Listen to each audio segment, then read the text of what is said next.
এই সপ্তাহের স্টক দেখে নাও। আর যে কটা জামা হয়েছে সব কিন্তু হলুদের ওপরে রেখেছি, কারণ হচ্ছে সামনেই সরস্বতী পুজো। আর সরস্বতী পুজোর দিন সবার আগে আমরা এই রঙটাই খোঁজার চেষ্টা করি। তাই আমাদের ঘরের গোপাল সোনাদের জন্য আমি ঠিক এই রঙেরই পোশাক বানিয়েছি। দেখো এখানে বিভিন্ন সাইজের বানিয়েছি। এখানে যেমন 0 সাইজ থেকে শুরু আছে, এই যে 0 সাইজ থেকে শুরু আছে একদম 6 নম্বর অবধি। এই যে এইগুলো 5, 6 গোপালের হবে, এগুলো হবে 3, 4। দেখো বিভিন্ন লেস দিয়ে কাজ করা হয়েছে আলাদা আলাদা করে।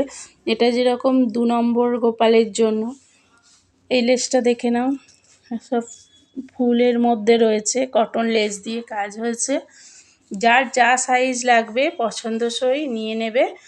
তবে এগুলো কিন্তু প্লেন কাপড় নয়, একদম যে প্লেন কাপড়ের ওপর কাজ হয়েছে তা নয়। সামনে থেকে দেখলে বুঝতে পারবে যে অল বডি কিন্তু কাপড়টার কাজ আছে।